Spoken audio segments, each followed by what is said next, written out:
Hello and welcome to the Free Associates. That's right, folks, the Free Associates, the freedom of association, the freedom to associate with anybody, anything, any idea that comes our way, just anybody. Could be totally derelict. It doesn't really matter.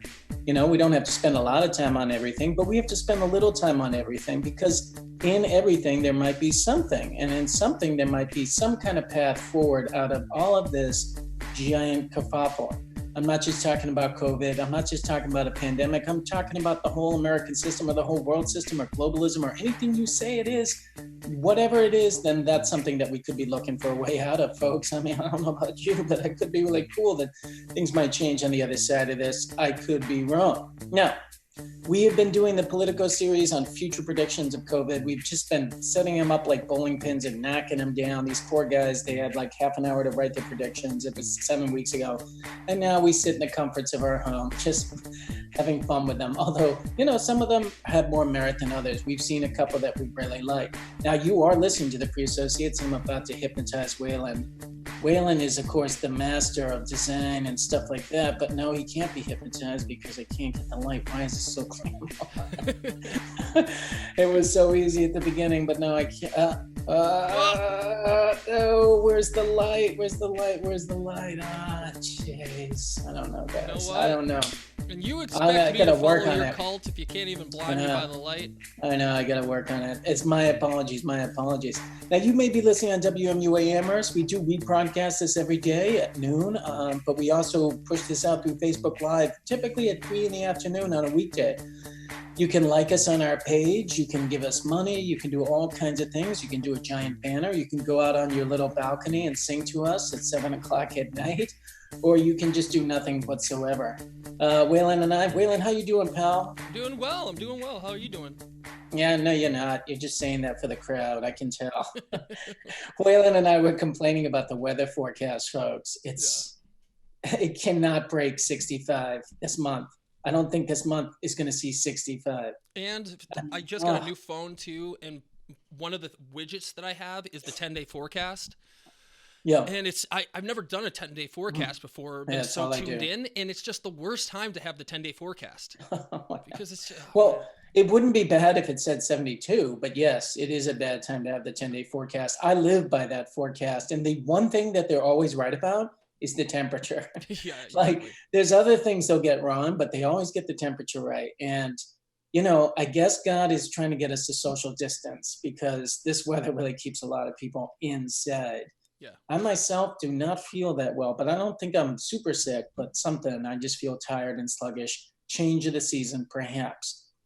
All right, Waylon, my friend, so we should jump into it. Now, one thing I'm going to do is I'm going to turn off my own view. I have to say, Waylon, I had a kind of I had a great class on Thursday. I had 29 kids in that class. It was great. But the next day, my freshmen showed up, and there was 18 of them, and only one put their video on. And I found that really demoralizing, to be honest with you. Now, I don't really know them that well because they had a student teacher.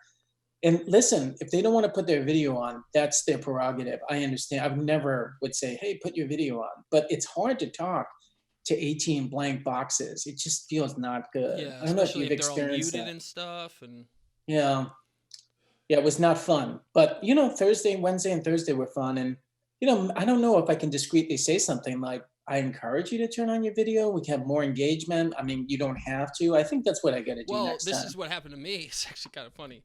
I had a student who, I'm in the middle of lecture, all of a sudden I look, and they're going like this, right? Mm-hmm. Butterfly knife. Like, going like this. Like they're some sort of like greaser, right? And I'm like, God. Definitely. So afterwards, I obviously made it to a reporter, so I you know, signaled to admin. I'm like, hey, there was a student with a butterfly knife. Yeah. Snitch. Get it? Yeah, I know. that's called snitching. That's not being a reporter. I get email back. It was a comb.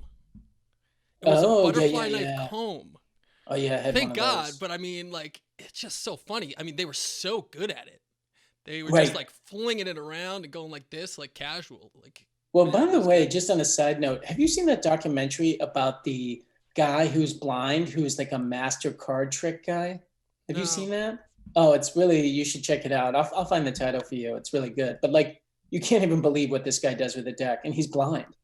You know, you would love it. Yep. I used to have a butterfly knife. My mom took it away from me. I was like 14 or 15. She's like, no.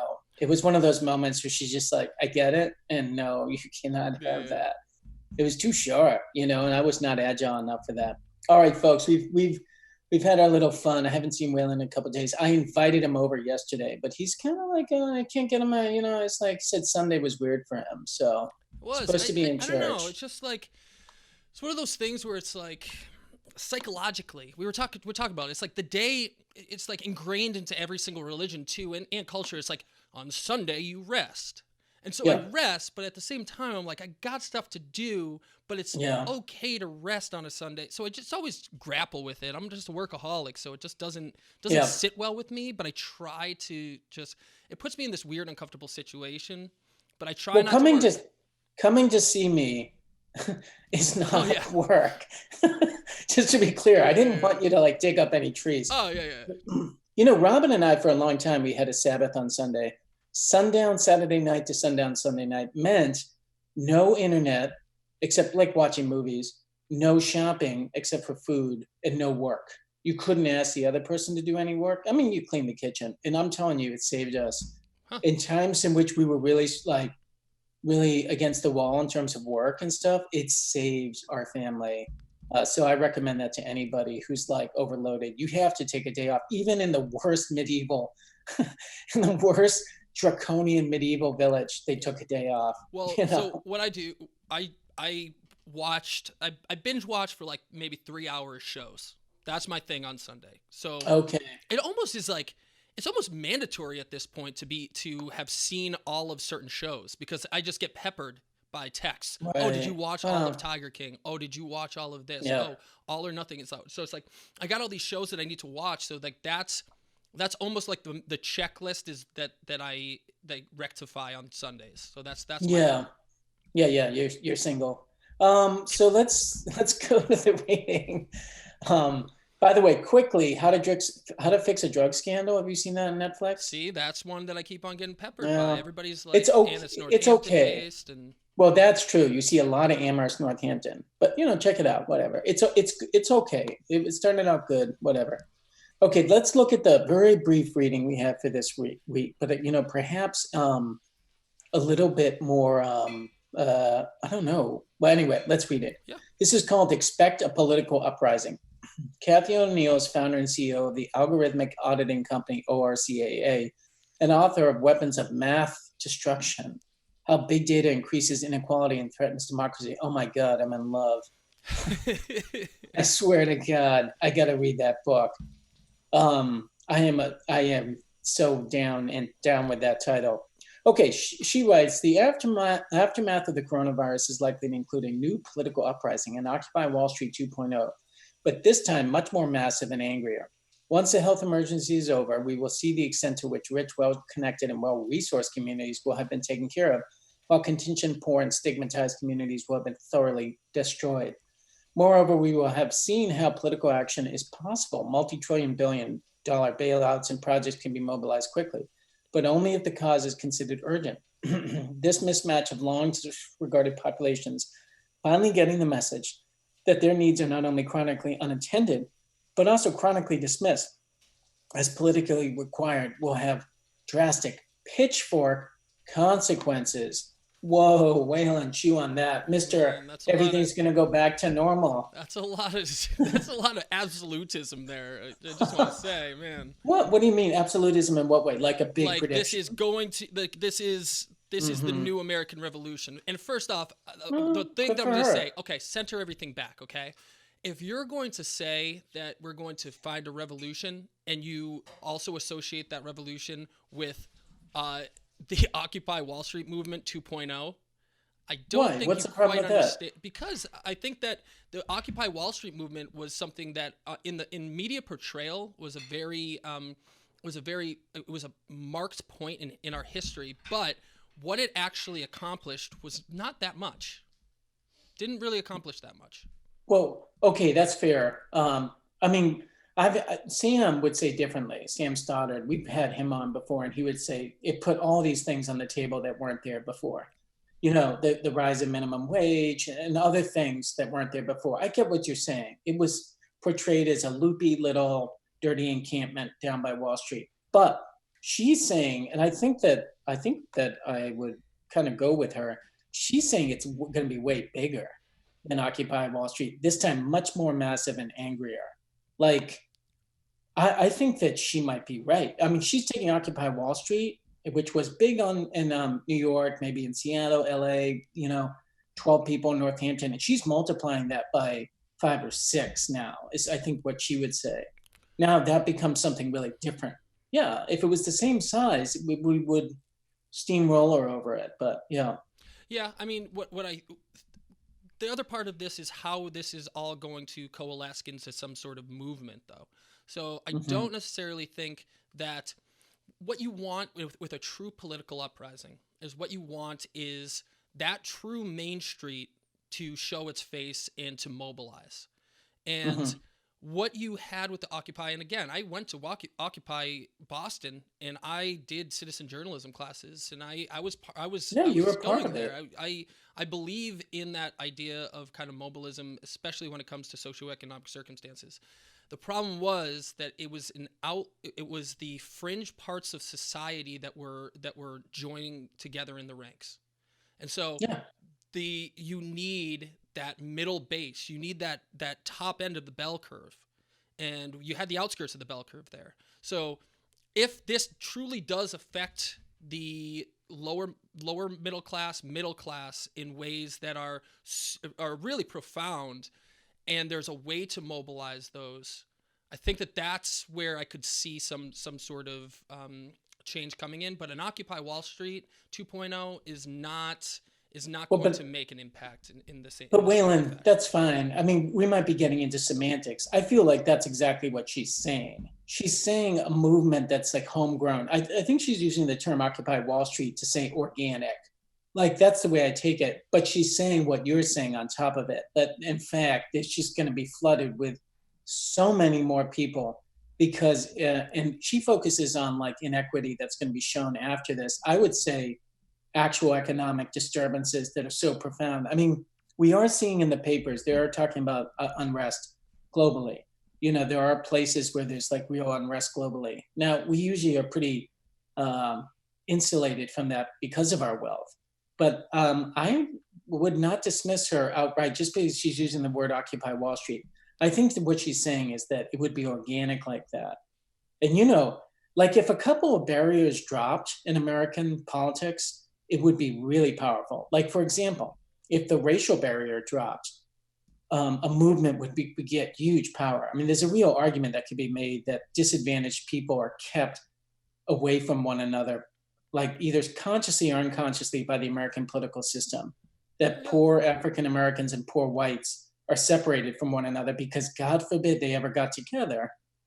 Bacon's Rebellion in Virginia being the last time that happened, then you really do have pitchforks coming out, as she says. Yeah, it could get really disturbance. Yeah. I mean, it literally is the precursor to the United States. I mean, you have indentured servitude, and people going, let's take a look at what's going on with the labor class over here. And that was whites and blacks together. That's right. And so what do you have? You have this establishment, a hardcore establishment of slavery and different rules for whites. And that was it was a dangerous prospect to have whites, this labor class of whites and blacks coming together. And so, yeah, absolutely. Separate that has been a classic theme throughout all of American history. Of race laws in America was Bacon's Rebellion, because they seen that the power of not having that division between whites and blacks, and race has played that role in America ever since. I mean, a Marxist would look at it and be like, oh, this is classic divide and conquer type situation. And if it's not race, it's something else that they'll do. It's Catholic, Protestant, or whatever it is. The establishment will always figure out how to, or like in India, like Hindus, Muslims, it's just time immemorial. But if the situation gets so bad, the levees can break between these groups. And if the levees broke, because the reality is that poor whites and poor blacks have way more in common with one another than they do with wealthy whites. They actually have a very similar experience because of their economic situation, which defines. I mean, yes, I want to agree with you what you're saying. The other part of this is that the general the idea that the individuals that would be honing in on this and understanding that most are also individuals that are more inclined to vote for Trump. If you look at like just education and voting, uneducated white males vote disproportionately for Trump, for instance, right? Okay. These are also, so in those situations, the individuals that you would need to enlighten the most to be like this, there are drastic gaps here, are the people that are most entrenched in their political ideologies. On what we're talking about and discussing would be the uprising body that you need. Well, listen, I mean, I don't think I get what you're saying. I understand what you're saying. And this is where, like, just, caveat here, I'm not a Marxist exactly. Although I think Marx really understood a lot about the capitalist class system. Let's just put it that way. I don't think many people disagree with that. So while I'm not a communist or a Marxist, that's why Marx would say that's why you have to build class consciousness. Like, you have to convince people of the reality, what he would say was the reality. Now, what is reality we can argue about?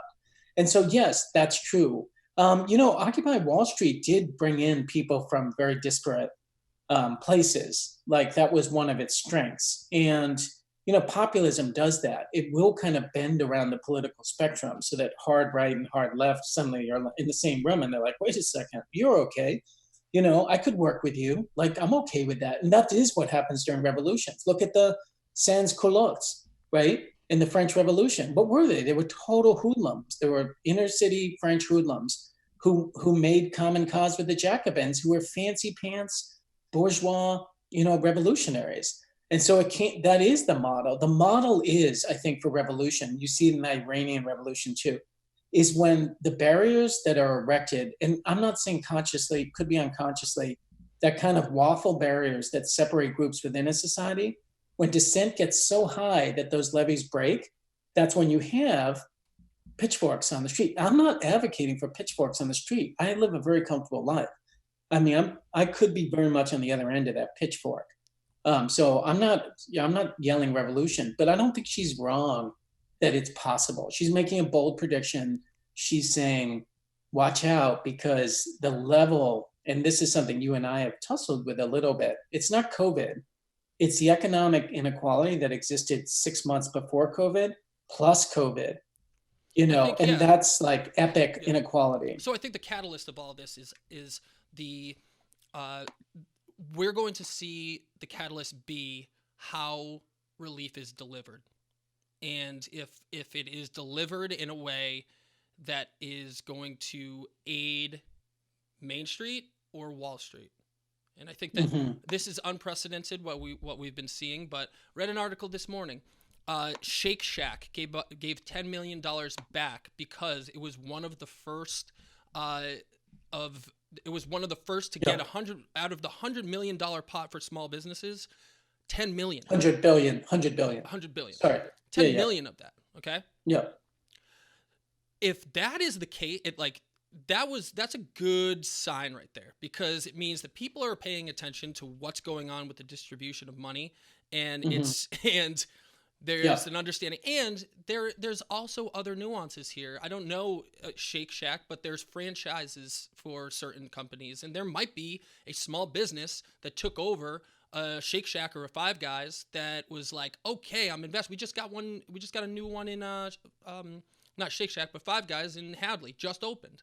What's the impact on that if you're a small business owner that just bought the franchise? Sure. So there's some nuances there, but in order to understand fully if there was going to be a political uprising, it's going to be the consequences of who is fed and who is not when all said and done. Right. Well, can I quote Leonard Cohen, the prophet? I mean, Leonard Cohen's, he's a prophet. The guy was a prophet, and he wrote the homicidal bitchin' that goes on in every kitchen on who will serve and who will eat, And he's talking, the name of the piece is Democracy, and it's about America. And of course, he was a Canadian, so he's very much writing about America as an observer. He's not Bob Dylan. He's not an American himself, but he had a very keen eye. It's like Neil Young. Yeah. Neil Young's okay, but Leonard Cohen's a prophet. You know what I mean? He's to me but yes, in some ways, only Canadians really understand America. Like they can because they see it. They're right next door. It's They're like very de similar. Tocqueville or whatever. It's just like, oh, Yeah, someone exactly. outsider. Exactly. Here's the thing, Waylon. There's like a limit to how much money you can actually print before it loses all its value. So I don't think it's just the distribution here. Like I think that there's like gonna be a real like I think she might say, listen, you're talking about who gets the money. There's not enough money to deal with what just happened on top of other like fundamental instability. Like you and I, we keep getting paid. Like our life hasn't changed. But just think about everyone, and you've talked about this too. I've said, and I pushed back on you and said, we don't have 30% unemployment. We have 30% unemployment for the next 3 months. And then hopefully people are going to go back to work. But I've told you before, after September 11th, I had friends who had businesses below 14th Street. There was a major loan program to help small businesses below 14th Street in Manhattan. Think about that. Below 14th Street in Manhattan. Yeah. Now, take that business loan thing that was a big push and spread it all across the United States of America. I mean, just New York alone, above 14th Street and the boroughs is 20 times below 14th Street. That's just in New York. So I just don't think there's enough money to keep it. That's the thing. Like, where's all this money coming from? Yeah, I agree. I mean, like I said, we're in an unprecedented situation. It's going to take a while to get out of it. And I don't even think we have the solutions that we've come up with in a kind of haphazard way are really efficient solutions when you really break it down. I think that it's going to take several years to fully sort this out. But the other part of this is that it could go either way, because by taking several years to kind of unravel this entire enigma, you have either people getting impatient and in uprising, or the actual solution has taken so long and things have just kind of eased back in that people start forgetting what exactly is going on. And it's all kind of a shell game. I mean, if you look at the 2008 recession and the way that we got out of that, just the bailout and TARP money and all of this stuff, I pride myself in reading the news and trying to stay educated, and it was so convoluted that it was hard to keep up with what was going on. And eventually, it gets to the point where the stock market comes back up, and your 401k got back to a normal level, and you start forgetting what happened or who was bailed out and what exactly happened. So I think that it could go either way. You could have people that are like, I am so in debt because of this, we need a revolution, or the real crux of what is going on gets lost in the length of time and things going back to normal. Well, absolutely. And here's the deal. A government can maintain its legitimacy if it's keeping enough of its citizens well fed and entertained, which is basically what happened, like past 2008. But the argument there is that Trump's election was the revolution there. That's what Bannon would say. He would say this election has put someone in because of the housing crisis. That's your delayed response. And this is a populist uprising from middle America about the housing crisis. Yeah. And that's, I think, probably really true. But I agree with you. I mean, generally, if you can keep enough people well fed and happy and have the freedom to pursue what they want to pursue, you're not going to get a revolution. And that's why 2008 didn't lead to a revolution. It led to a revolt.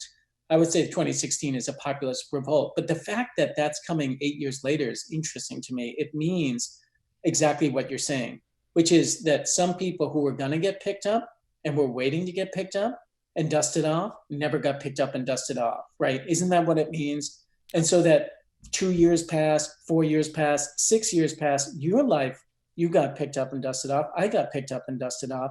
Millions of other Americans got picked up and dusted off, but there were millions that did not. And those millions of Americans voted for Trump. That would be the claim there. Now, if this is times five, then you do have an even bigger possible, not just for a revolt, but for a revolution. Trump is not a revolution, but he is a revolt. It's a populist revolt. I would say when it comes to idea of when we're talking about the idea of a revolution, yeah, it all comes down to your definition of what a revolution is. Is the political revolution working within the system and changing the landscape of the House and the Senate and the presidency? So honestly, I don't think a revolution is going to happen. We have such an entrenched political environment and dare I say sound political environment. I mean, we've over the course of history, there's a lot of places that have created governments and everything. We have a lot that's wrong with it, but the separation of or the executive and legislative and judicial branches working in conjunction, the checks and balances that we have is pretty sound. And in order to overthrow that system and to start anew, I think it would take a civil war, and I don't think we're on the verge of any sort of civil war. I think that a revolution, in my eyes, comes in the form of working the ballot box and understanding. It's not a revolution, in my opinion. A local, state, and federal level that you have, especially when we're talking about the individuals that are disenfranchised in both the economic circumstances of their life and just literally disenfranchised from not being able to vote in things. I think that's the revolution that I can see, working within the system rather than totally rehauling it. That's fine. I think we should come up with a different word for it, because that's almost the definition of revolution is that the system itself is overturned. And I think that your point. Well, then I would say that there's not going to be a revolution, is what I'm saying. Yeah, no, and I understand that. And there's a lot of soundness to our system, even though it's rife with polarization and stuff like that. And there's a lot that works by it. Let me say this, however.